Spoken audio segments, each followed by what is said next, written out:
Hello বন্ধুরা, কেমন আছেন সবাই? আশা করি সকলে ভালো আছেন। আমি মহসিন, গ্রাফিক্স ডিজাইন বিডি টিউটোরিয়ালে আপনাকে জানাই স্বাগতম। আজকে আমি আপনাদেরকে দেখাবো কীভাবে অ্যাডব ইলাস্ট্রেটরের সাহায্যে লেটার স্টাইলিশ ডিজাইন করা যায়। তো বন্ধুরা, আপনি যদি আমার চ্যানেলে নতুন হয়ে থাকেন তাহলে চ্যানেলে সাবস্ক্রাইব করবেন এবং পাশে থাকা বেল আইকনে ক্লিক করে রাখবেন, যাতে আপনি আমার নতুন নতুন টিউটোরিয়াল পেয়ে যান সবার আগে। তো বন্ধুরা, যাওয়া যাক মূল টিউটোরিয়ালে। প্রথমে আমি টুলবার অপশন থেকে টাইপ টুল নিলাম। ক্যারেক্টার অপশন থেকে অলিম্পাস মাউন্ট ফন্টটি সিলেক্ট করলাম। এখানে আমরা লোগো টাইপ করলাম। লেটারটি কর্নারে ড্রাগ করে shift plus alt button hold রেখে লেটারটির সাইজ বড় করলাম। সিলেকশন টুলের সাহায্যে টাইপটি সিলেক্ট করলাম। মাউসে রাইট বাটন ক্লিক করে ক্রিয়েট আউটলাইন সিলেক্ট করলাম। অবজেক্টের উপর মাউসের রাইট বাটন সিঙ্গেল ক্লিক করে আনগ্রুপে ক্লিক করলে অবজেক্ট আনগ্রুপ হয়ে যাবে। এবার কালার অপশন থেকে এখানে ফিল কালার নান করলাম এবং স্ট্রোক সাইজ 3pt দিলাম। ডাইরেক্ট সিলেকশন টুল নিলাম।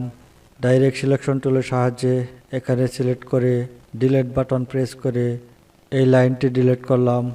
আবার এখানে সিলেক্ট করে ডিলিট বাটন প্রেস করে এটি ডিলিট করলাম।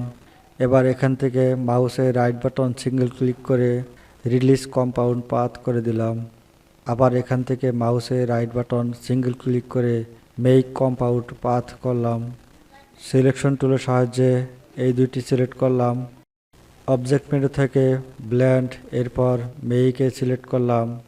টুলবার অপশন থেকে মাউসের সাহায্যে ব্লেন্ড টুলের উপর ডাবল ক্লিক করলে ব্লেন্ড অপশনস পাওয়া যাবে। ব্লেন্ড অপশনস এ প্রিভিউ টিক মার্ক থাকা অবস্থায় স্পেসিং স্পেসিফাইড স্টেপস সিলেক্ট করে এখানে 5 টাইপ করে ওকেতে ক্লিক করলাম। সিলেকশন টুলের সাহায্যে আবার এই পাথটি সিলেক্ট করলাম। অবজেক্টের উপর মাউসে রাইট বাটন সিঙ্গেল ক্লিক করে রিলিজ কম্পাউন্ড পাথ সিলেক্ট করলাম। সিলেকশন টুলের সাহায্যে এই পাথ দুটি সিলেক্ট করলাম। অবজেক্ট মেনু থেকে ব্লেন্ড, এরপর মেইকে ক্লিক করলাম। মাউসের সাহায্যে ব্লেন্ড টুলের উপর ডাবল ক্লিক করলে পূর্বের মতো ব্লেন্ড টুল অপশন পাওয়া যাবে। ব্লেন্ড অপশনস এ প্রিভিউ টিক মার্ক থাকা অবস্থায় স্পেসিং স্পেসিফাইড স্টেপস সিলেক্ট করে এখানে 5 টাইপ করে ওকেতে ক্লিক করলাম। আবার ডাইরেক্ট সিলেকশন টুল নিয়ে এই পাথটি সিলেক্ট করে কিবোর্ড থেকে ডিলিট বাটন প্রেস করে ডিলিট করলাম। এখানকার পাথটি সিলেক্ট করে ডিলিট বাটন প্রেস করে পাথটি ডিলিট করলাম। সিলেকশন টুলের সাহায্যে পাথ দুইটি সিলেক্ট করে অবজেক্টের উপর মাউসের রাইট বাটন সিঙ্গেল ক্লিক করে রিলিজ কম্পাউন্ড পাথে ক্লিক করলাম। আবার সিলেকশন টুলের সাহায্যে পাথ দুইটি সিলেক্ট করে অবজেক্ট মেনু থেকে ব্লেন্ড, এরপর মেইকে ক্লিক করলাম। মাউসের সাহায্যে ব্লেন্ড টুলের উপর ডাবল ক্লিক করলে পূর্বের মতো ব্লেন্ড টুল অপশন পাওয়া যাবে। ব্লেন্ড অপশনস এ প্রিভিউ টিক মার্ক থাকা অবস্থায় স্পেসিং স্পেসিফাইড স্টেপস সিলেক্ট করে এখানে 5 টাইপ করে ওকেতে ক্লিক করলাম। এবার সিলেকশন টুলের সাহায্যে এটি সিলেক্ট করে মাউসের সাহায্যে ডান দিকে ড্রাগ করে shift plus alt button hold রেখে এটি কপি করে নিলাম। এডিট মেনু থেকে কপিতে ক্লিক করলাম। সিলেকশন টুলের সাহায্যে এখান থেকে সিলেক্ট করে কিবোর্ড থেকে ডিলিট বাটন প্রেস করে এটি ডিলিট করে দিলাম। এবার পূর্বের কপিকৃত অংশ পেস্ট করার জন্য এডিট মেনু থেকে পাস্ট ইন প্লেস সিলেক্ট করলাম।